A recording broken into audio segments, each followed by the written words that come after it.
Welcome to the Liberation Lab podcast, insights and interviews for the disruptive educator. I am honored to have my guest. I'm going to let her introduce herself. Why don't you tell the people who you are, what you do, and why you do it? Yes, Yolanda Sealey-Ruiz, poet, scholar activist, just made full professor in January at Teachers College, Columbia University, and just someone who's trying to do right in the world on behalf of Black children and, by extension, Brown children.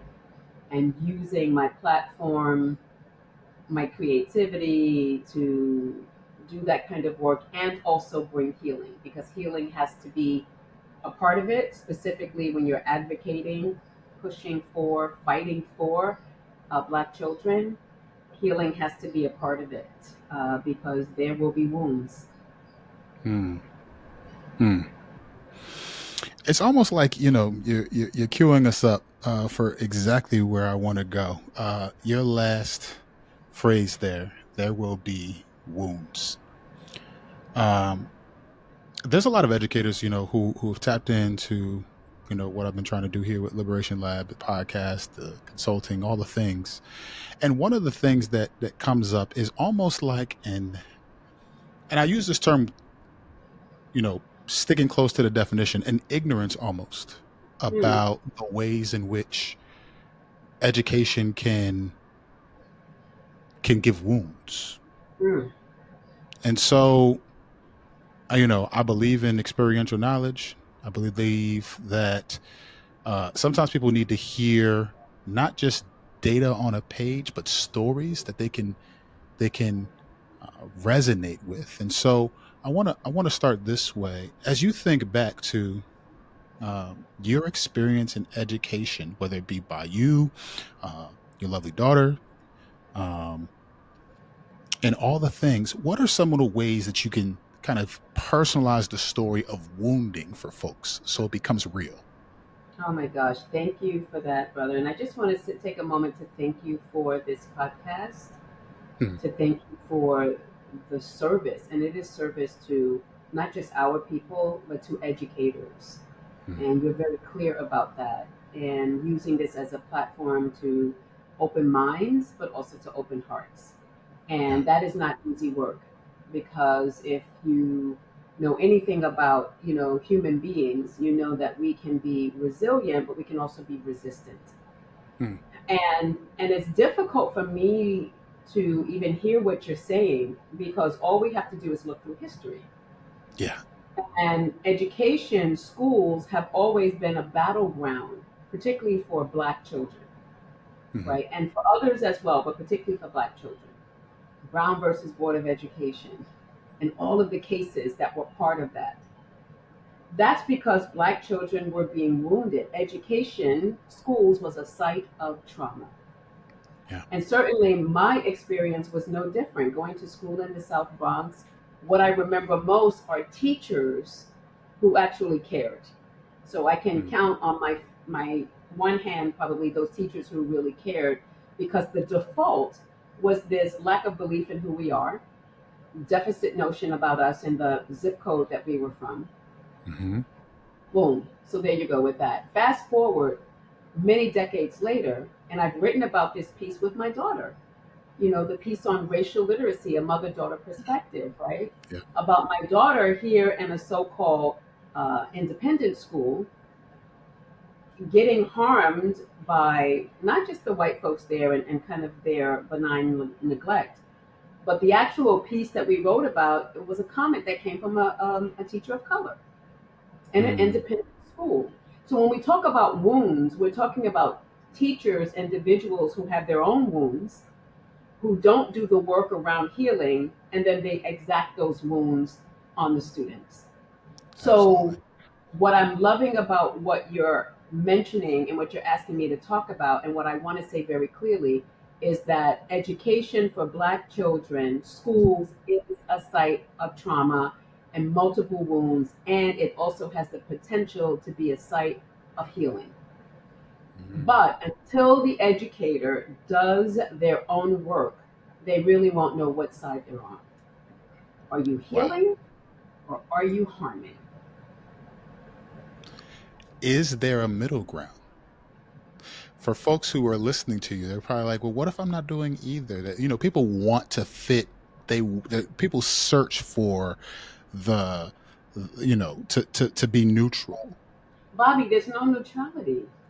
There's no neutrality in education. There's no neutrality in this country when it comes to race. And race is the formula that created this country. This country has never been race neutral. Therefore, the education system, the healthcare system, the criminal and justice system cannot be race neutral. So if you're a teacher and you want to ignore, and I'm talking about teachers of all persuasions, if you're black, you're going to deal with your own sort of internalized racism and this. It's depending on how much you're loving whiteness. That's something that Yeah, you're going to have to unravel for yourself, right? yeah, And the loving of whiteness often comes because it is so painful to deal with the way blackness is treated.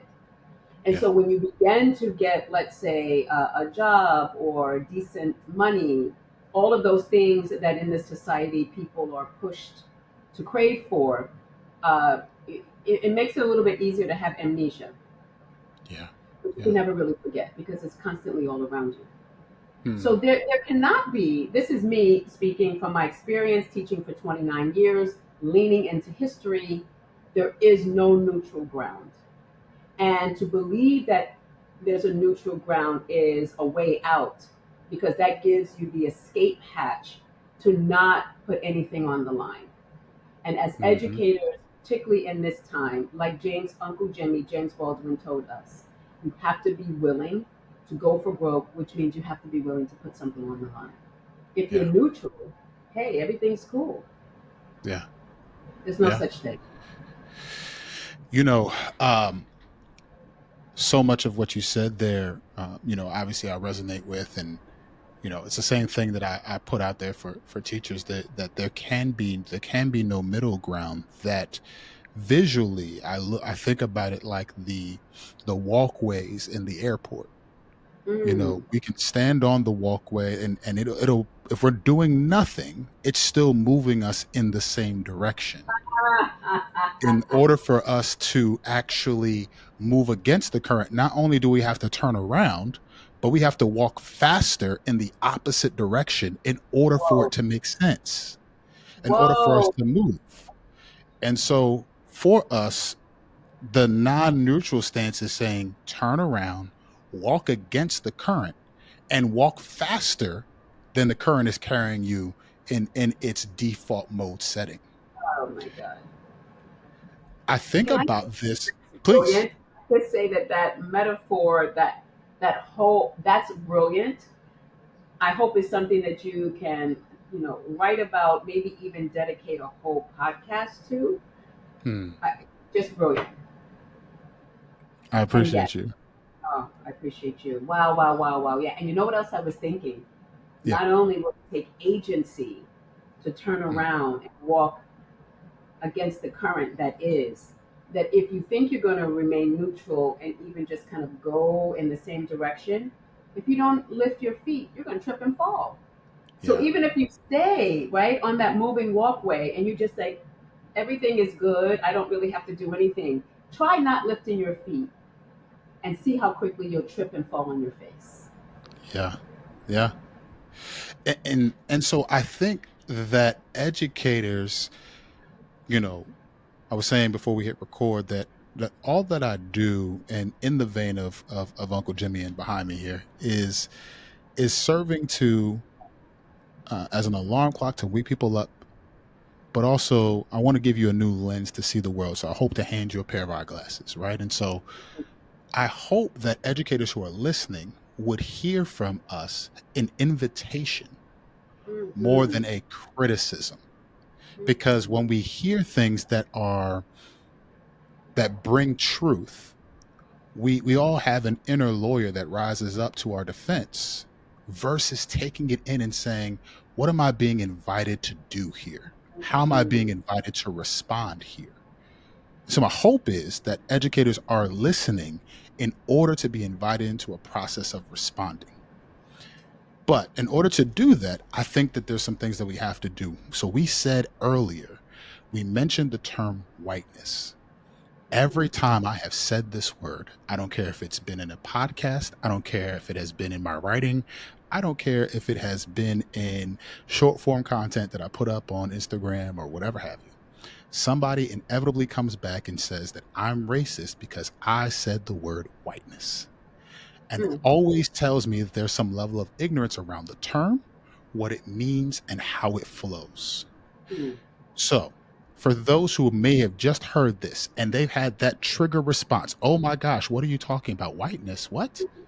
hmm. How can we take the cookies off the top shelf and say this is really what it means? Sure. Well, first of all, let me just say I love teachers, which is why I do the work that I do. Yeah, And those teachers where my work hits differently, and it will hit differently, hopefully, for the spectrum of teachers who are out there. And my hope is that they will get an inkling of the message for them to do self reflection. So I yeah, do this work because, number one, I love Black children. I love children of color. I love all children, but Black and Brown children have been the ones that have been most wounded. Children with disabilities of all, so called colors have been most wounded. And so this work I do, it has to be based in critical love. Certainly, yeah, first love for the students, but certainly love for the teachers. yeah, Auntie Maya says, you know better, you do better. That is what drives me. In terms of whiteness, and I want to bring in, because I just came from this incredible conference on healing centered education that yeah. talks about fugitivity. And we know that fugitivity more and more is becoming a popular term in education.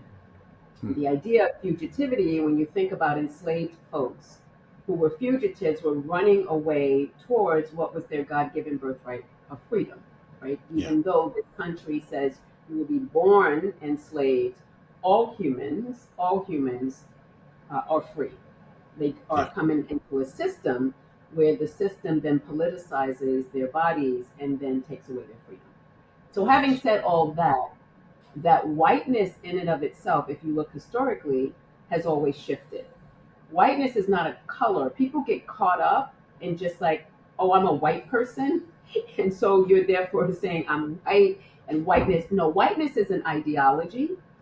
Whiteness yes, is also something that's always shifting, which is why we have to be ready to have a more expansive conversation about it.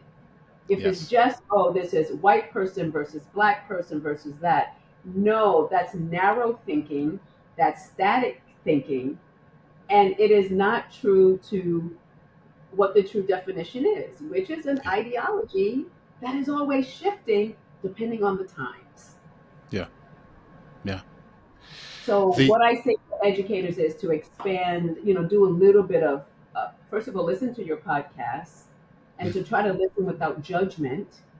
Try to yes. listen with an open mind and an open heart, not because I'm asking you to do it or Bobby, you're asking them to do it, but because if you're choosing to teach children, it is your obligation to do so. Hmm. Hmm.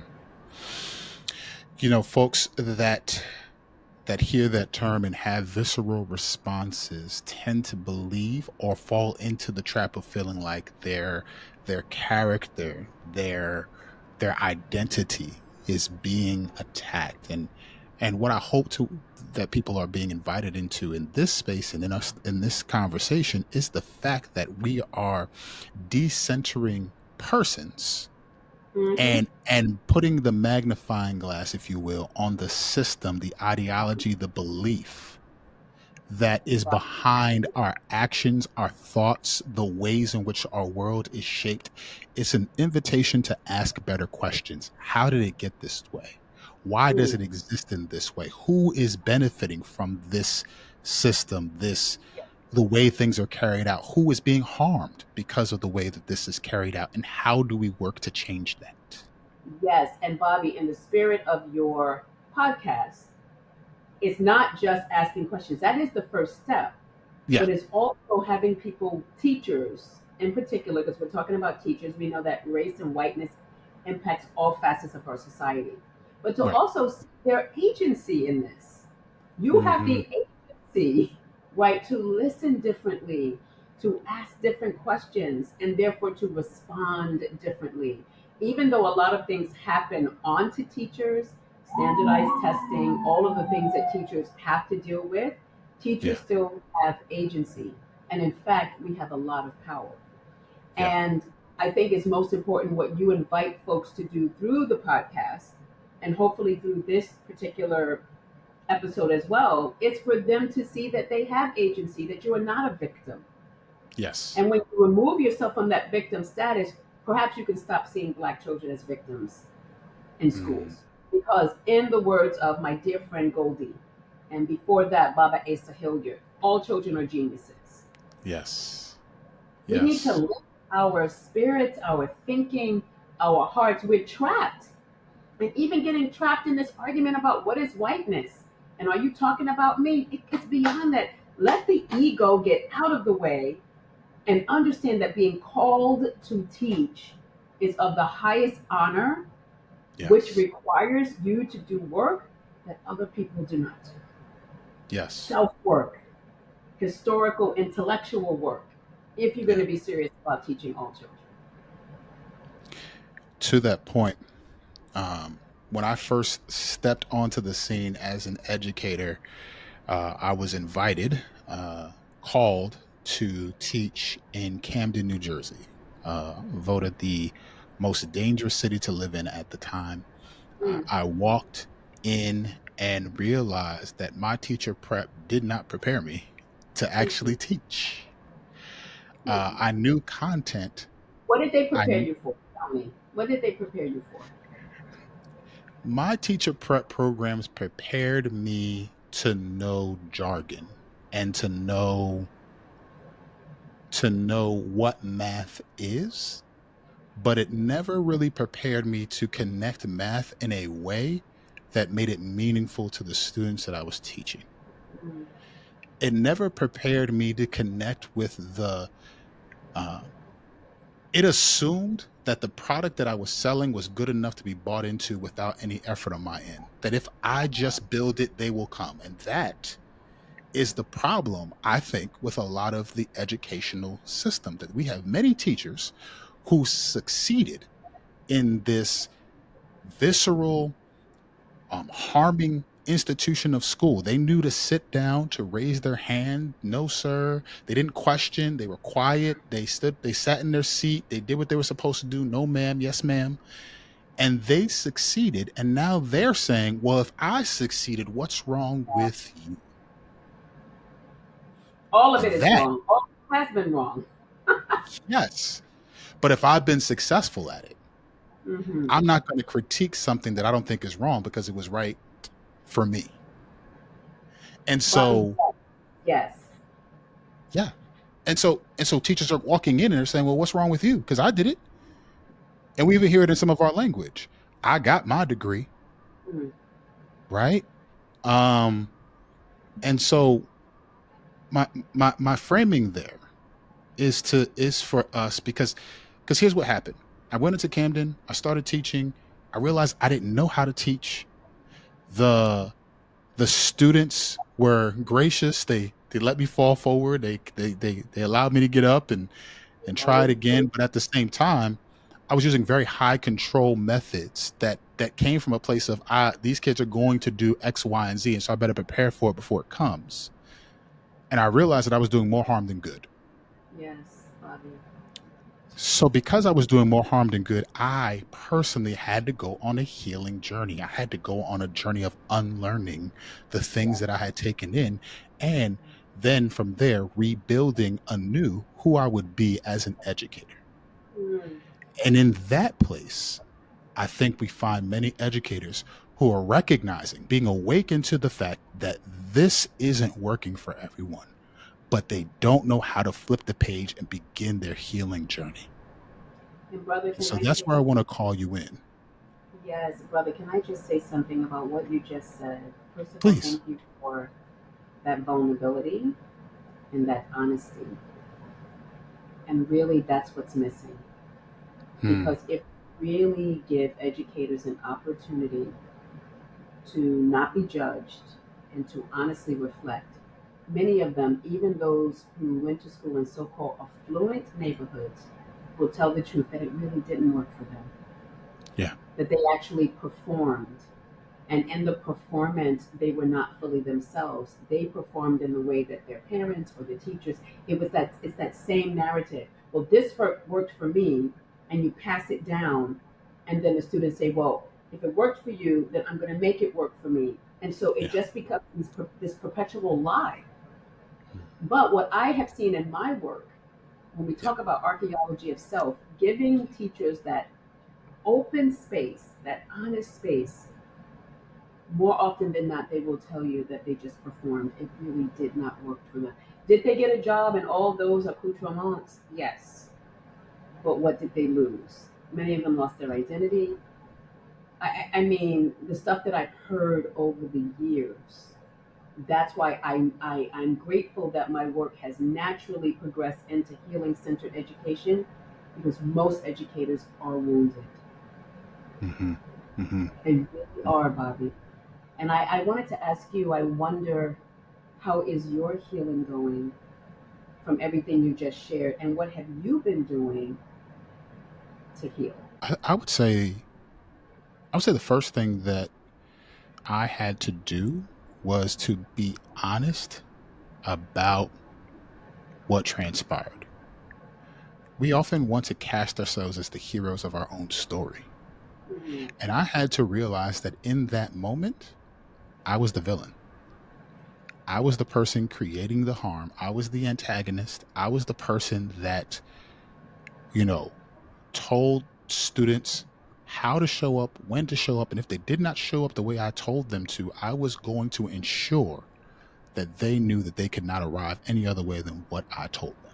oh my God. Yes. And so, my first suggestion would be to make sure that you're casting yourself in the story the right way. We are not always the hero. And from moment to moment, that changes based upon how we're taking care of ourselves, our energy levels, um, the interactions, what our students bring in, their invisible backpacks, the things that they bring in with them that we cannot see. Yes.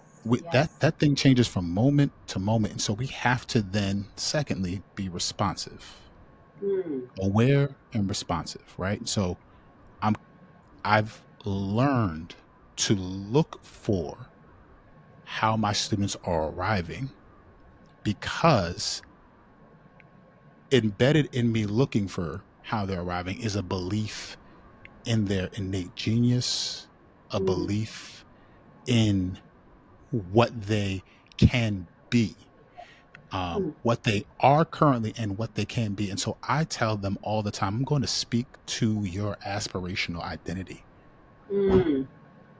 right? I'm always going to hold the standard there. And that means when we have those gaps, I'm going to help you with that gap, right? Like if you can't give me 100% today, that's cool. Give me your 70. I'll help you with the 30, Right. That's right. right? But in order to do that, I had to take myself out of the main character role in the story. I had to decenter myself, and I had to put myself in a position to where I was going to be a student of my students. I was going to Wow. learn Wow. them. So, what I'm hearing from you in that bit of brilliance is that you're offering the educators listening, number one, be honest. Yeah, Number two, be aware. Number three, be responsive. And in being responsive, number four, your position of being a student of your student. And absolutely. that for me is be vulnerable. Yes. And that is Yeah. beautiful. I hope the educators are listening, because you know what? Going into this school year, it has to be Hmm. something. And if any Yeah. of you are hearing this and you have not thought about, the honesty, the awareness, the responsiveness, and humbling yourself, being vulnerable enough to be your student's student, why Hmm. not try it? Why not try Hmm. it?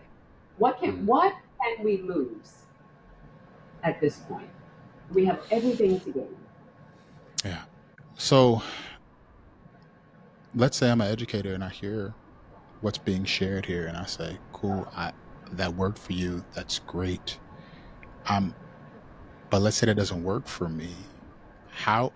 What are some indicators? What are some ways that Mm-hmm. educators can begin to process and walk in their own healing? What are some tips, some things that you can give?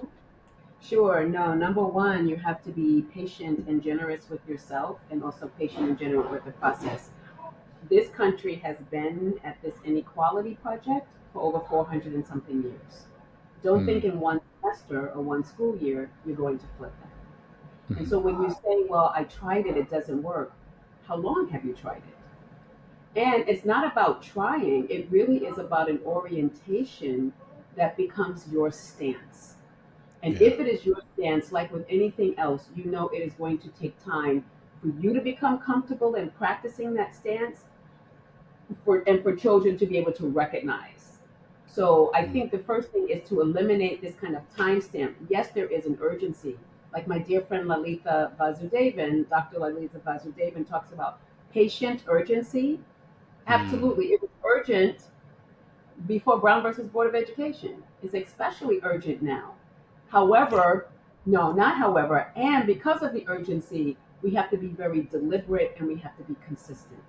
So, number one, this level of patience with the process and patience and generosity with the self. And in that patience and generosity with the self, I encourage people to seek therapy. Actually, Bobby, that's one of the first questions I asked my students on the first day of class. And I said, I'm not trying to get in your business. But if we're going to have an open, honest semester where we're really trying to be our best to Yeah. show up for students, I need to know how many of you are engaged in therapy. Show your hands. And my hand, of course, goes up. Yeah. And therapy is not always talk therapy. Sometimes it's pet therapy, music therapy, group therapy, singular therapy. There has to be some way that you're doing self work on your own trauma, on your own racist beliefs, sexist, homophobic, religious bias, anti black beliefs before you step into a classroom or as you're in a classroom. There's no way for you to think that what's buried deep inside will not rise up and impact the student. Yeah. We're not robots. This is Yeah. a human endeavor teaching. Yeah. Yeah. So be a good I, human. I think about our dear brother, Dr. Chris Emden. Um, Mm. I think One of the about, loves of my life. Intellectual love, brother love. Thank you for evoking his name. yeah, his work, specifically, I'm calling to for us the Ratchetdemic, and in Mm-hmm. that book, there's a chapter or a section where he talks about the analogy of an elevator. Oh He yes, I read the says book. he says that when we are in this work of teaching, right, that we are called to rise to a different level, and in the same way that when you walk into an elevator to rise to that level you have to push a button.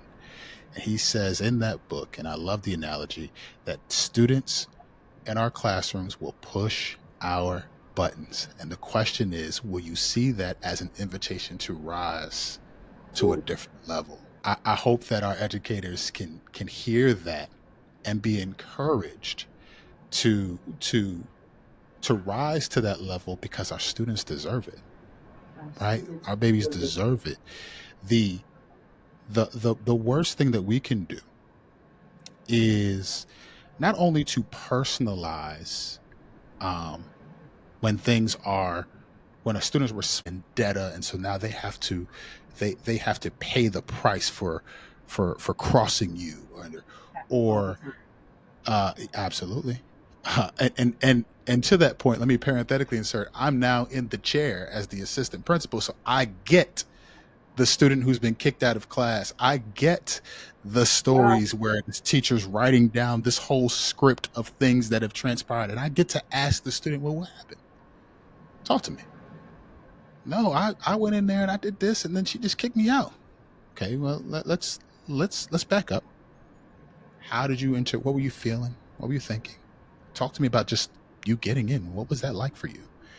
And when you peel back the layers, you realize, like, most of the things that are happening aren't personal. to the teacher. Sometimes it is. Sometimes our teachers will push every single button in the kid. They Yes. respond, and then just so you can kick them out. That happens. Yes. But I'd like to just I just like to encourage our educators to the fact that if we are called to the work of healing, that means Mm. that we must be expecting wounds before they get to us. Mm. Wow. Yes, Bobby. I just want The to sit with you for a minute. Yeah, Yes. And as you bring up elevators, I want to share a little bit of Black history and remind people that the elevator was created by a Black man. that's right. And there's Yeah, so many, when we talk about genius, if teachers knew, Black, white, Latinx, Asian, if more teachers knew the incredible contributions that Black folk made to their everyday lives, I do think there would be a different respect for the Black children in front of them because they would recognize that these Black children come from a powerful legacy of yes, inventors and contributors to human society. yes, That yes, is deeply missing. That recognizing of the genius and the generational genius and legacy of the children before them. So thank you for yes, the elevator, which tapped something in me. And thank you for what you just said. As educators, we have to understand, given all that we know and all that has transpired in this country, that when children show up, wounds will be present. and I would just say that I hope that and I just wrote about this, but when I take my son or my daughter to the doctor when they're sick, if my and my son, he's like me. He gets sick, everything shuts down. Um, and so when I take him to the doctor and he's complaining about a stomach ache, and just using this as a picture here, and he begins to tell the doctor about how it hurts, and in that sentence, he just throws up on the doctor. The Mm. doctor will not turn around and say to me or my son that my son needs discipline. He'll Ooh, get curious. What did you eat? What happened before this moment?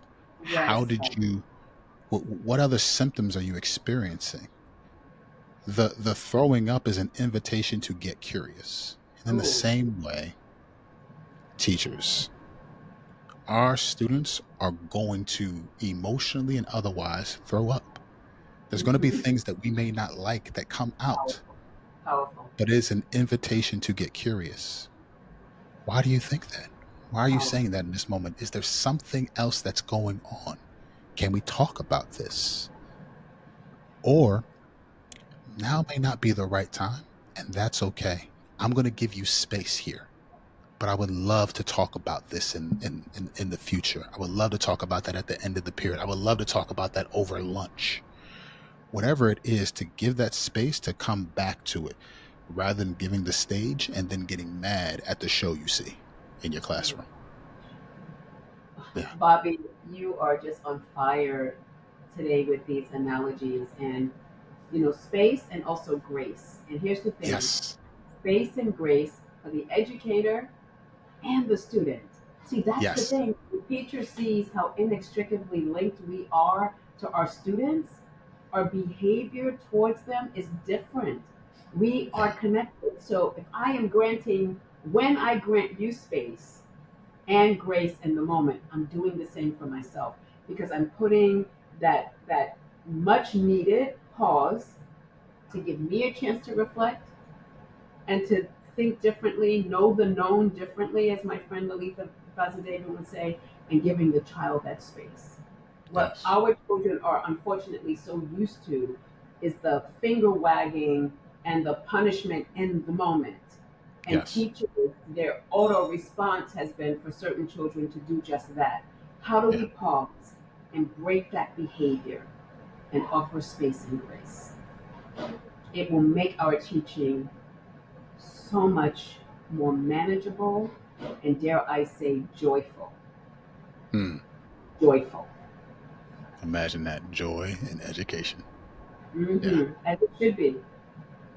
absolutely. I can think of no better way to to pause and end our time together. But I want to invite our educators to connect with you, your work, to buy your books, Aw. to buy her books, y'all. Buy her books.